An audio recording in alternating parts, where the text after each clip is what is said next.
Nous sommes dans un petit village, une agglomération de 7000 habitants près de Rennes, Noël-et-Châtillon-sur-Seiche. C'est plutôt résidentiel, il ne se passe pas grand-chose dans ce village jusqu'au jour où ce drame se produit.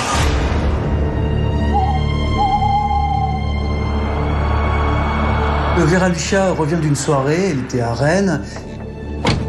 Et lorsqu'elle revient à 22h, elle découvre une vision d'horreur. Son mari est allongé non loin de la porte d'entrée. Cet homme, manifestement, a été victime d'un crime puisqu'il présente des plaies extrêmement nombreuses et saignantes par arme blanche.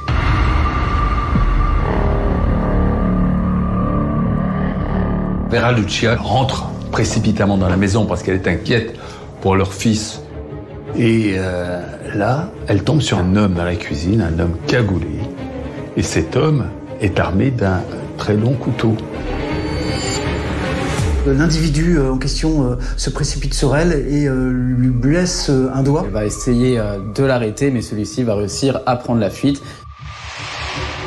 Pour elle, c'est forcément l'homme qui s'en est pris à son mari Jean-Pierre. En tout cas, c'est un assassinat pour les enquêteurs. Ils vont essayer de déterminer, de décrire le scénario macabre.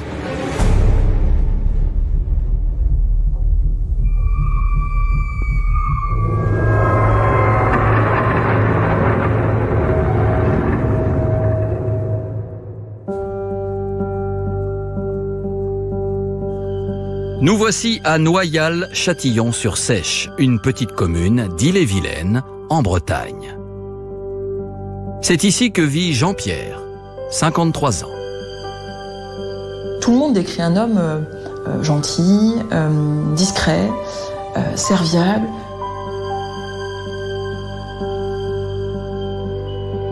Quelqu'un qui n'a jamais en tout cas suscité une quelconque animosité ou élément négatif. C'est un monsieur courtois. C'est un passionné de son travail, c'est un passionné de bricolage. Voilà, il est plutôt tourné vers la maison, sa famille, sa maison, et peu vers l'extérieur. Depuis 14 ans, Jean-Pierre partage sa vie avec Vera Lucia, 45 ans, d'origine brésilienne. La rencontre entre Vera Lucia et Jean-Pierre est un peu le fruit du hasard, mais les rencontres, c'est souvent cela. Elle se fait à la faveur d'un déplacement professionnel que Jean-Pierre effectue au Brésil. Entre eux, c'est pas évident tout de suite. C'est pas évident tout de suite parce que il y a un fossé culturel qui est, on peut le dire, énorme. Un fossé aussi en lien avec l'âge, parce que Vera a une vingtaine d'années, Jean-Pierre a plus de 35 ans. Le démarrage de cette histoire amoureuse entre l'un et l'autre, du côté de Jean-Pierre, est, je crois, en tout cas, selon le témoignage de ses proches, une vraie passion. Jean-Pierre va littéralement tomber amoureux de Vera Lucia. Et lui a proposé donc de venir vivre avec lui en France, et ce qu'elle a accepté. Ils vont s'installer ensemble en Bretagne, dans cette petite ville. Elle laisse derrière elle 3 enfants, ses 3 fils. Donc le choix qu'elle fait est un choix dur, mais à la fois qui est presque nécessaire au regard de la vie qu'elle est en capacité d'offrir à la fois à sa famille et à la fois à ses enfants. En 2004, le couple se marie et donne naissance à un fils, Arthur. C'est le petit dernier de la famille. Un fils qui est très désiré de part et d'autre. Hein. C'est un enfant qu'ils veulent vraiment avoir tous les deux. C'est une famille qui est décrite sans problème. C'est une famille ordinaire qui semble s'entendre et vivre harmonieusement. Et quelques années plus tard, Vera Lucia décide de rapatrier ses 3 fils, restés au Brésil. Dans sa tête, elle a toujours envisagé que ses enfants viendraient la rejoindre. Il n'est pas envisageable que ses 3 fils ne soient pas avec elle. Donc elle va demander à ce moment-là à Jean-Pierre s'il accepte que les enfants la rejoignent, les rejoignent, ce qu'il va bien évidemment accepter. Ça n'a pas été simple pour lui, mais c'est une tâche, être le papa de ses 3 enfants, puis du 4e qui est le sien. C'est un investissement qu'il a entrepris. Jean-Pierre les adopte en quelque sorte, c'est le beau-père, et il les élève comme si c'était ses propres enfants. C'est la maison du bonheur, la maison où tout le monde a le droit de venir, Vera est là, elle danse avec eux, elle chante avec eux, elle fait à manger, c'est la fête. C'est une personnalité très exubérante, très joyeuse, elle chante, elle danse, elle reçoit dans la famille les amis de ses fils, la table est toujours ouverte. En 2018, les 3 premiers enfants de Vera Lucia ont pris leur indépendance. Le couple mène alors une vie paisible avec leur fils Arthur, 7 ans. Mais au soir du 12 septembre 2018, leur tranquillité va voler en éclats. Lors de la soirée du 12 septembre 2018, Vera Lucia ainsi que son mari Jean-Pierre vont dîner ensemble avec leur fils Arthur comme à leur habitude. Et après ce dîner, Vera a décidé de se rendre à Rennes afin d'aller boire un verre dans un bar. Elle décide de laisser Jean-Pierre et Arthur devant la télévision pendant qu'elle va sortir en fait à Rennes. Rien ne laisse à penser que cette journée va se finir de cette manière dramatique.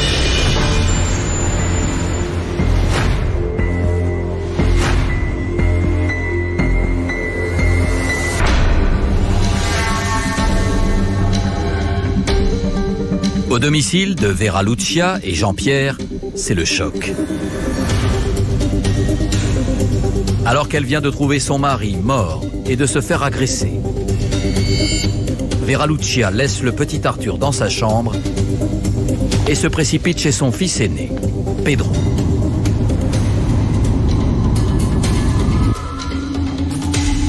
Celui-ci la décrira comme dans un grand état d'affolement, expliquant sommairement que Jean-Pierre est mort. Ce fils aîné, lui, va avoir le réflexe le plus normal face à une telle situation, il va appeler les secours. Elle va revenir après à son domicile. En cours de chemin, elle est tellement nerveuse qu'avec son véhicule automobile, elle va taper les trottoirs, elle va tomber en panne, elle va devoir faire appel à un véhicule qui passait pour la déposer près de son domicile.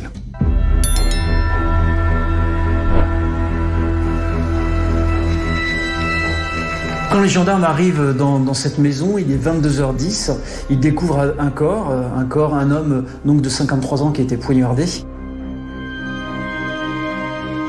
C'est le corps de Jean-Pierre, il est d'ores et déjà mort, incontestablement et sans aucune chance de le réanimer. Vera Lucia et son fils Arthur sont pris en charge par les secours. Reste désormais aux gendarmes à remonter le fil de cette soirée macabre. Il commence par geler les lieux, il commence par faire des constatations pour comprendre qui a pu être l'auteur du crime en question. Donc il n'exclut aucune piste.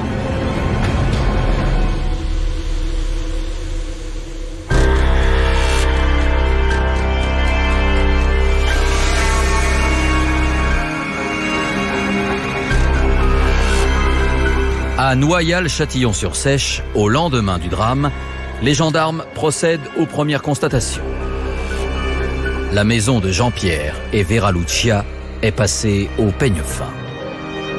Et ils vont découvrir que finalement cette agression a dû durer longtemps, que ça a été important, puisqu'on retrouve grâce au Blue Star, c'est-à-dire la substance qui permet de montrer les traces de sang, on va en découvrir partout.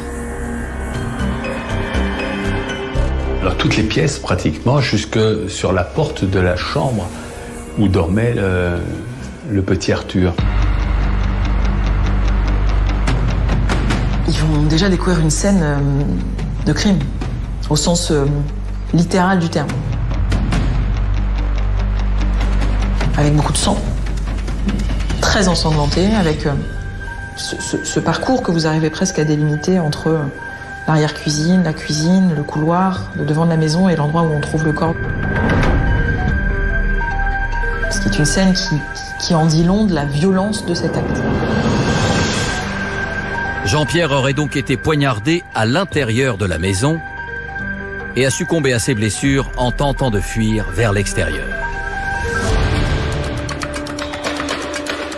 D'après les premières informations données par Vera Lucia, tout laisse penser à un cambriolage qui aurait mal tourné.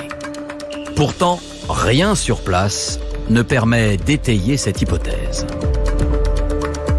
La maison n'est pas en désordre, elle ne présente pas de traces d'effraction, elle n'a pas été fouillée par des voleurs à la recherche d'argent ou d'objets précieux. Et alors qu'une équipe poursuit l'inspection de la maison, au CHU de Rennes, le corps de Jean-Pierre est autopsié.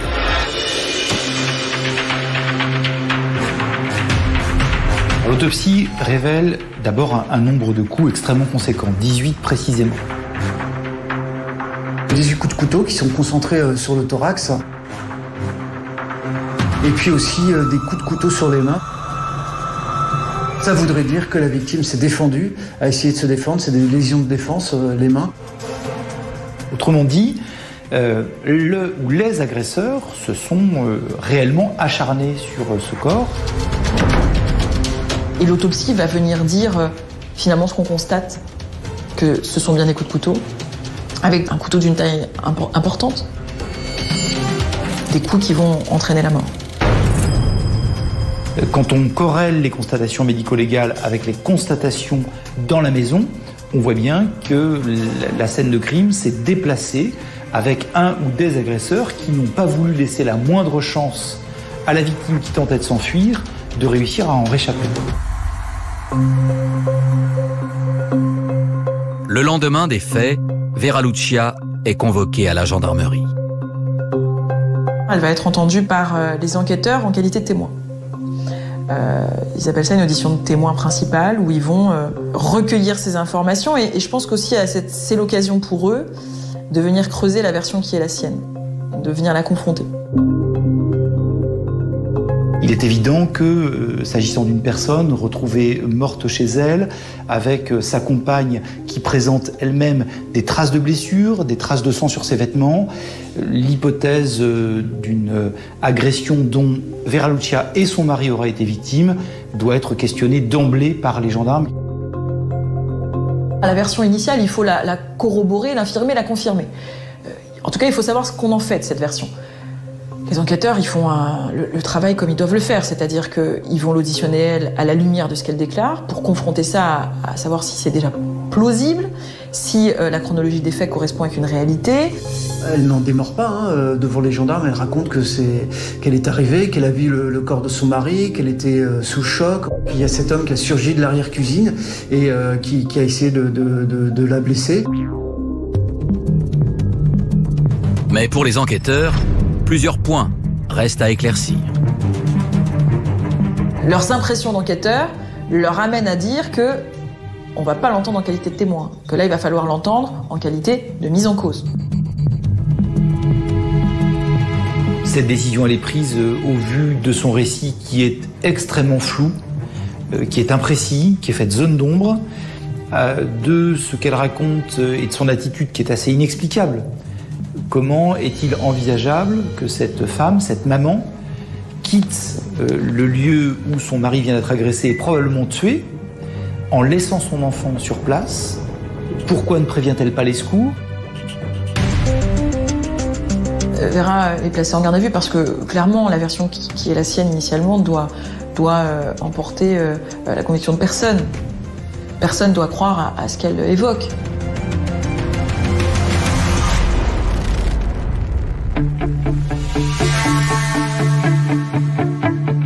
À Verne-sur-Seiche, alors que Vera Lucia est toujours en garde à vue, les enquêteurs convoquent Pedro, son fils, chez qui elle s'est réfugiée le soir du 12 septembre. Les gendarmes vont interroger le fils de Vera Lucia, Pedro. Lorsqu'ils vont l'entendre, ils vont vraiment être très surpris parce que sa version est un petit peu différente. Pedro va expliquer aux gendarmes que lorsque sa mère est arrivée, elle était totalement affolée. mais que lui n'a pas déjà compris pourquoi la première chose qu'elle a faite était de venir le voir alors qu'elle aurait dû appeler les ambulanciers.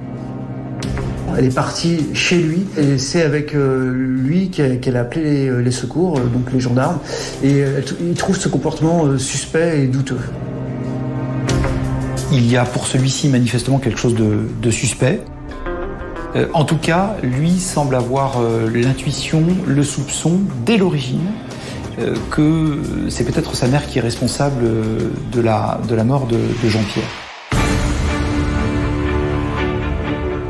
Tout le monde a des doutes. Tout le monde a des doutes très vite. Donc, il faut pas oublier que ce fils connaît le couple. Il sait comment ce couple vit depuis des années. Donc peut-être que, inconsciemment, à ce moment-là, dans un coin de sa tête, il n'exclut pas la possibilité que sa mère soit l'auteur de tout cela. Pour tenter de démêler le vrai du faux, les enquêteurs prennent alors la décision d'interroger le dernier témoin de cette soirée-là, le fils du couple, Arthur, 7 ans.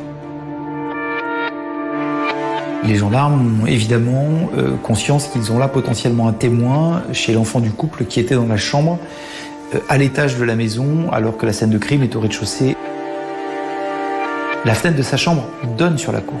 Donc il y a aussi une possibilité qu'il ait vu des choses, même si les volets de cette chambre sont fermés. Mais ils ont pu être fermés après le crime. C'est aussi une possibilité. Lorsqu'ils vont procéder à l'audition du petit Arthur, eh bien là, ils vont apprendre des choses complètement différentes. La version du petit Arthur est complètement différente de celle de sa mère. Il va raconter qu'en fait, il a passé une soirée normale avec son père, puisque Vera n'était pas là, et il est allé se coucher. Il s'est réveillé parce qu'il a entendu des cris, il a entendu une scène de ménage entre ses parents. Et voici ce que va raconter le petit garçon à l'enquêteur. J'ai entendu mon papa crier, juste un peu. Parle-moi plus de papa qui crie. J'ai juste entendu, juste un peu. Après, sinon, j'ai plus rien entendu. Parle-moi plus de maman qui crie. Ben, j'en avais marre d'entendre maman qui criait. J'ai regardé en bas, j'ai vu maman seule. Il évoquera effectivement des éclats de voix entre ses parents, une dispute potentielle entre ses parents dans le courant de la soirée, sans qu'on puisse très précisément situer le moment de cette dispute éventuelle par rapport au crime lui-même. C'est un rebondissement parce que les gendarmes ne s'attendaient pas du tout à ce témoignage. Ça va mettre à mal complètement, bien évidemment, la version de Vera Lucia. Elle parlait d'un agresseur inconnu, masqué, et là ils apprennent que finalement, il y a eu ce soir-là une dispute très violente, et à la suite de cette dispute, Jean-Pierre a trouvé la mort. Alors que s'est-il réellement passé au domicile du couple dans la soirée du 12 septembre 2018 ? 3 jours après la mort de Jean-Pierre, les gendarmes décident de mettre sa veuve sous pression. Elle a déjà subi 4 auditions. Et finalement, elle doit se rendre compte que l'étau se referme et que sa version initiale, elle passe pas l'épreuve de ce moment de garde à vue. Vera Lucia est vraiment la suspecte numéro 1. Et donc les gendarmes vont continuer à la cuisiner pour obtenir une nouvelle version un peu plus crédible. On va se rendre compte que l'audition numéro 5, c'est moi ce que je considère être comme la colonne vertébrale de tout ce dossier. La première question est une question de forme, qui lui demande comment se passe sa garde à vue. La deuxième question va être de lui demander s'il y a des choses à rajouter. La réponse va être j'ai tué mon mari.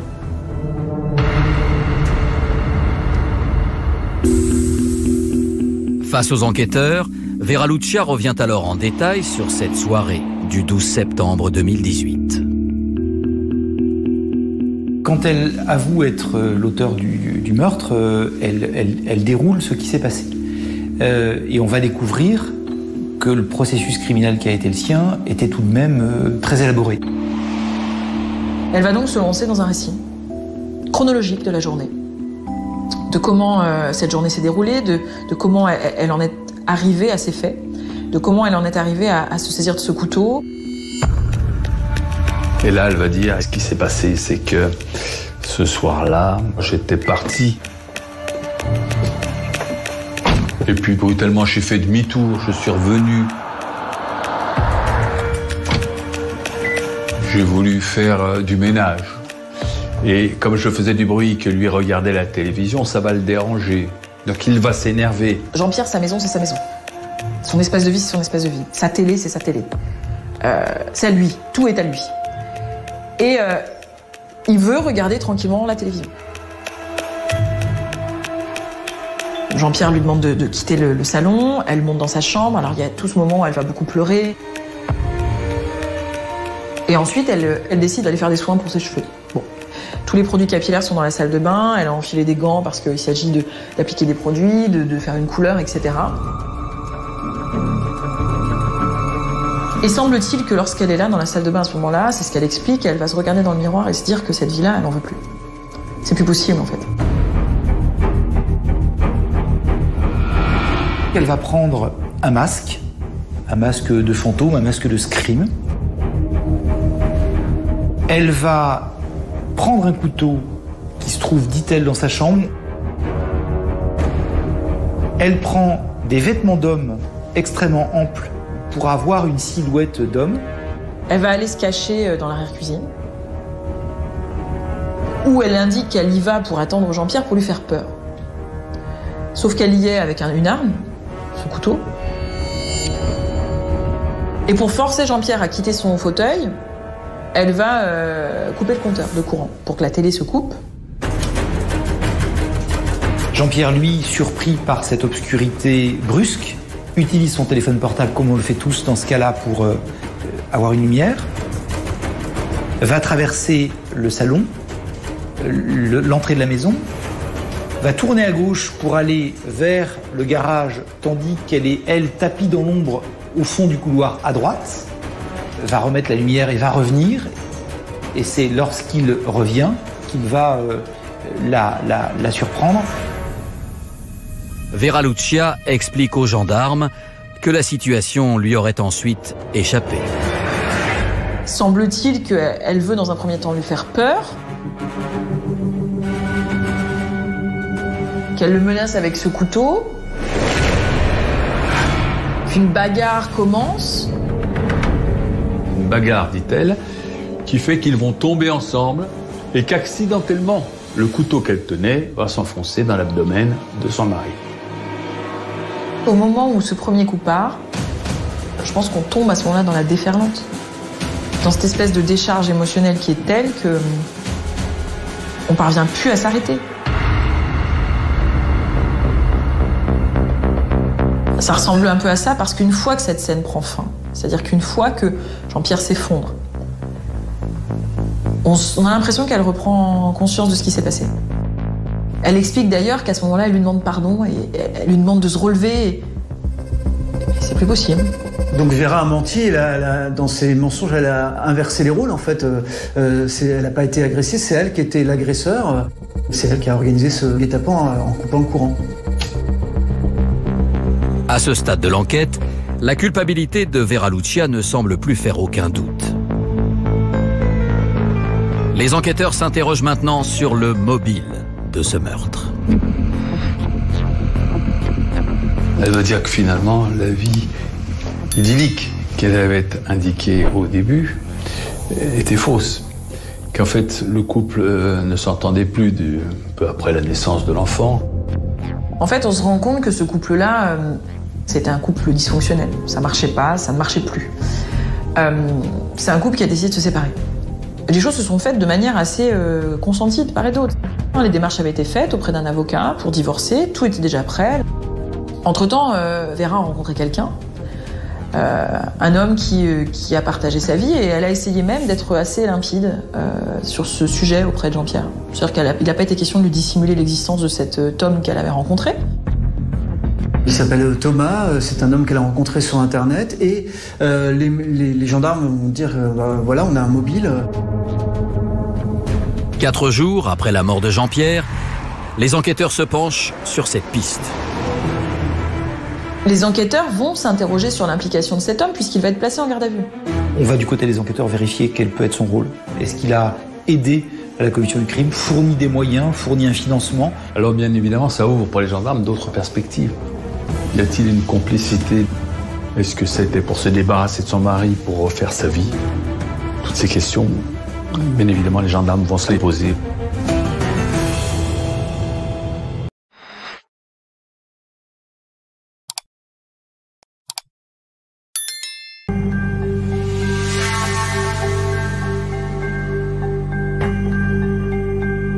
À la gendarmerie de Vern-sur-Seiche, Vera Lucia et son compagnon Thomas sont en garde à vue. Les enquêteurs cherchent à comprendre ce qui a poussé cette mère de 4 enfants à tuer son mari Jean-Pierre, avec qui elle était en instance de divorce. Les gendarmes vont s'intéresser bien évidemment au passé de Vera Lucia. Et ils vont découvrir que finalement elle avait un passé très difficile au Brésil où elle vivait.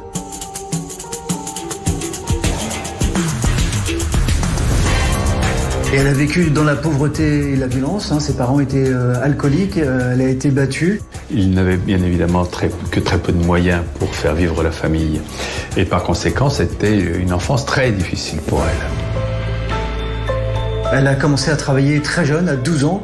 Elle a 6 frères et sœurs. C'était un monde où la vie n'était pas un long fleuve tranquille. Elle avait eu 2 enfants déjà, d'un premier mari et un autre enfant d'une autre union. Et lorsqu'elle va rencontrer Jean-Pierre, eh bien, pour elle, c'était un moyen de sortir de cette existence difficile. Et elle va le considérer, bien évidemment, comme le sauveur, comme la personne providentielle. Il a sorti Vera de la pauvreté, il a élevé ses enfants, il les a fait éduquer. Voilà, donc Jean-Pierre, c'est le sauveur de Vera. C'est une mère. Ça, il n'y a absolument aucune discussion sur ce point. C'est une mère qui aime ses enfants plus que tout. Elle a toujours un mot mignon pour eux, mon chouchou, mon petit cœur, mon chéri. On sent que les enfants font partie intégrante de sa vie.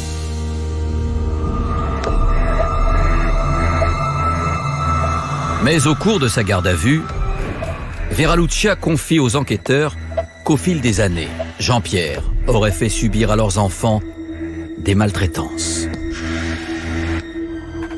C'était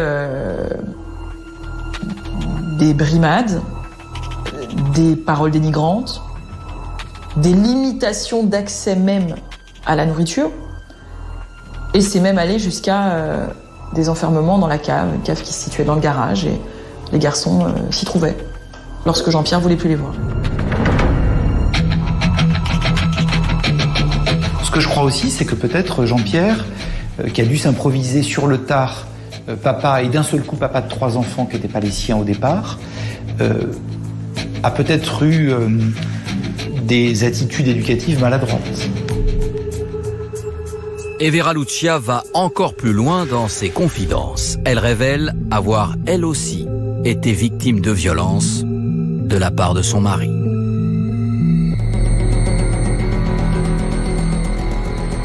Ça va consister, pour Vera Lucia, à dire mais si j'ai fini par en arriver à cette extrémité, c'est parce que j'étais la victime au quotidien, depuis des années, d'un bourreau domestique. Elle va aller plus loin. Elle va me dire que non seulement il la frappait, il la maltraitait, il l'insultait, et en plus, il la violait. Par conséquent, pour elle, c'est un mobile. Elle ne pouvait plus supporter cette vie. Clairement, elle doit le ressentir comme tel. Parce que le passage à l'acte est tel qu'on se rend compte que vraisemblablement, ce jour-là, c'est le moment de trop. Pourquoi celui-ci? Pourquoi pas un autre? Pourquoi pas plus tard? Pourquoi pas avant? Je n'en sais rien. Je ne pense qu'elle ne le sait même pas elle-même. Mais ce jour-là, c'est la fois de trop pour elle.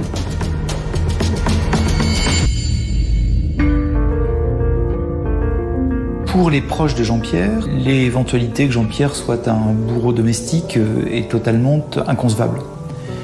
Mais en même temps, il faut reconnaître qu'il y a des bourgs domestiques qui ont l'air d'être des gens très sympathiques en dehors. De parfaits voisins, de parfaits collègues, de parfaits papas. Donc il ne suffit pas de dire je le connais depuis longtemps et donc forcément je suis sûr qu'il n'a pas fait ça. Interrogé dans le cadre de sa garde à vue, Thomas, le nouveau compagnon de Vera Lucia, confirme ses dires. Cet homme-là aussi va évoquer ce qu'elle a pu lui confier. Une vie de couple difficile, des relations sexuelles pas toujours consenties. Lui aussi va l'expliquer. Et il va être mis hors de cause très rapidement, parce qu'on finalement on se rend compte qu'il n'y a pas de difficulté. Et puis Vera très vite va expliquer qu'elle l'a tué, donc elle le met nécessairement hors de cause. Alors Vera Lucia aurait-elle tué son mari dans le but de mettre un terme aux violences qu'elle et ses enfants auraient subies?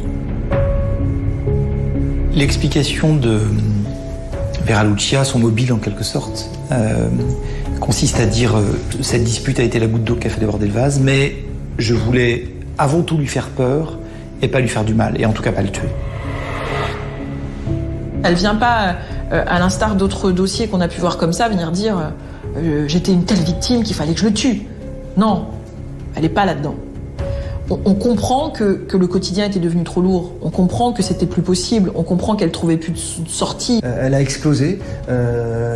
En tant que femme battue, elle a voulu se venger et tout a explosé. Sauf que cette explication, elle se confronte à la réalité. La réalité, c'est 18 coups de couteau. La réalité, c'est des coups de couteau portés au cœur, au poumon. Elle explique qu'alors qu'elle veut lui faire peur, il se jette sur elle pour la désarmer, elle tombe à la renverse, et c'est parce qu'elle est tombée qu'il vient s'empaler sur l'arme. Enfin, il se serait empalé 18 fois, y compris dans le dos, soyons raisonnables. À la fin de sa garde à vue, Vera Lucia est mise en examen pour le chef d'assassinat sur conjoint.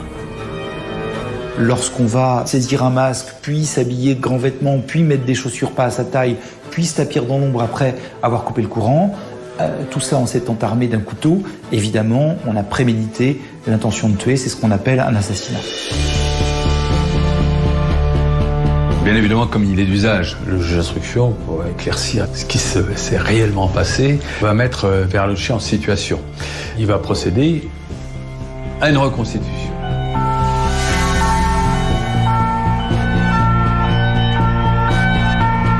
En juillet 2020 se déroule la reconstitution de ce crime, mais Vera est malade, elle est peu coopérative. J'ai déjà eu beaucoup de mal à la faire sortir du camion cellulaire. Le fait de se retrouver de nouveau dans son quartier, sur le lieu des faits, on a très vite senti que c'était compliqué. Elle va passer une reconstitution entière à vomir et à être soutenue par les escortes qui sont avec elle. On peut dire qu'elle n'apportera pas d'éléments complémentaires. Ça n'apportera rien.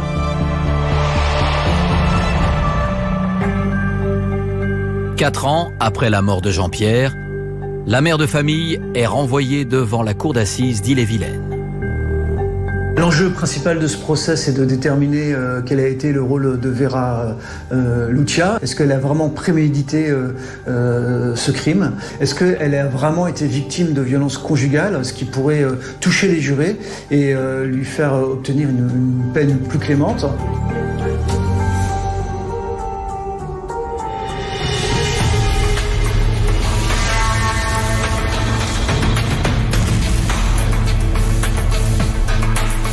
Le 22 mars 2022, à Rennes, le procès de Vera Lucia s'ouvre. Accusée d'avoir assassiné son mari, elle encourt la réclusion criminelle à perpétuité. C'est un procès assez tendu parce qu'il y a la partie civile, la famille, qui veut savoir pourquoi Jean-Pierre a été assassiné. Vera Lucia, elle est, c'est sans surprise, extrêmement stressée par l'enjeu. Extrêmement stressée par l'enjeu parce qu'elle sait qu'il y a des réponses que les victimes attendent. Elle va prendre grand soin à la manière dont elle va se présenter, ses vêtements, sa coiffure. Mes clients qui ont décidé d'être partie civile dans cette affaire depuis le début sont le frère, la sœur, la belle-sœur et les nièces de Jean-Pierre. Ils abordent le procès de manière discrète, sans haine, sans cri, sans exigence particulière. À la barre, l'accusé reconnaît avoir tué Jean-Pierre et justifie son acte par les violences dont elle dit avoir été victime pendant 14 ans. Verluccia plaide évidemment coupable, mais elle plaide pas réellement coupable, Verluccia. En vérité, elle plaide qu'elle est victime. Elle se reconnaît coupable de l'acte matériel, mais pas vraiment responsable de ce qui s'est passé. Le responsable, c'est Jean-Pierre et son comportement insupportable. Dans les dossiers où on a cette notion intrafamiliale, souvent les coups de couteau portés sont multiples. Les coups de couteau seraient presque révélateurs du ressenti de l'auteur. Presque comme un témoin de ce que l'auteur a pu ressentir au fil du temps. Le nombre de coups de couteau, l'intensité des coups de couteau vient presque dire cela. Cette femme qui, encore une fois, dit qu'elle est coupable, mais pas responsable de grand-chose, va quand même expliquer que c'est un accident. Elle va expliquer que sans Jean-Pierre, elle ne serait pas allée en prison. Ce à quoi on peut lui répondre, sans Vera, Jean-Pierre ne serait pas mort. C'était compliqué. Mais elle a essayé, je pense, d'apporter toutes les réponses, mais des réponses qui ne seront jamais suffisantes. Elle a essayé, en tout cas, de faire le mieux qu'elle pouvait pour permettre aux uns et aux autres de comprendre.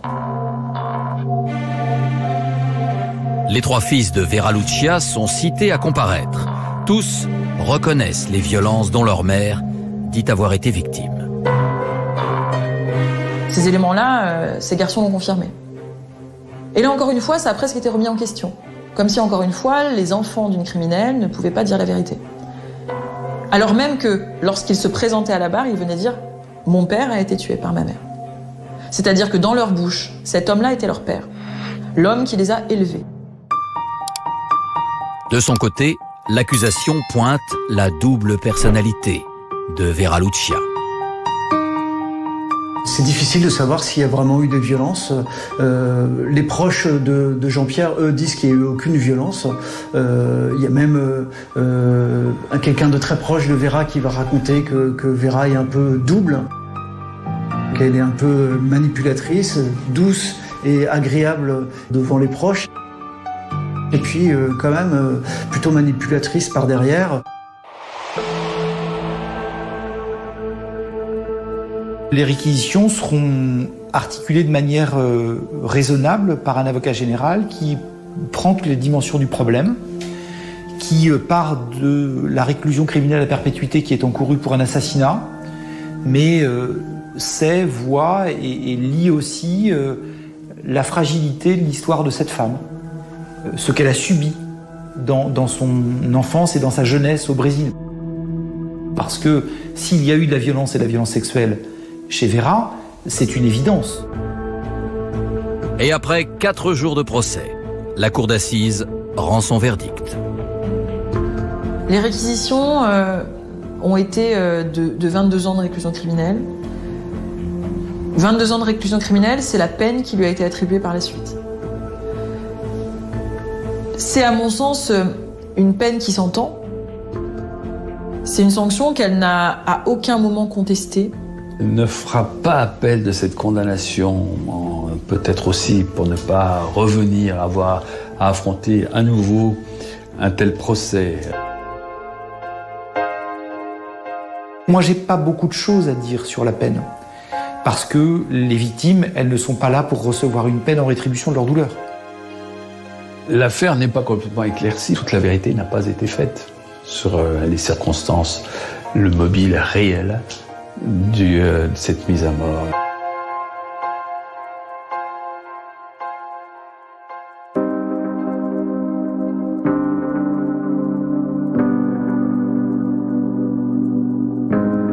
Suite à sa condamnation, Vera Lucia a été déchue de ses droits parentaux sur son fils Arthur. L'élément qui l'a le plus bouleversé, le plus choqué, et je pense qui est passé même outre cette peine de 22 ans, c'est la sanction qui a été celle de lui retirer son autorité parentale sur son fils. Ça a résonné en elle comme la perte de son fils, la perte définitive de son fils. Comme si ce fils-là, il n'existait plus, c'était terminé et son rôle de mère n'existait pas davantage. Ce qui fait la singularité de cette affaire-là, d'abord, c'est un meurtre conjugal d'une femme sur un homme. Et les femmes criminelles, elles ne sont pas très nombreuses. Et puis enfin, le scénario criminel, qui est digne d'un mauvais film, d'un mauvais thriller. Sauf que derrière la médiocrité du scénario, il y a la mort indiscutable d'un homme.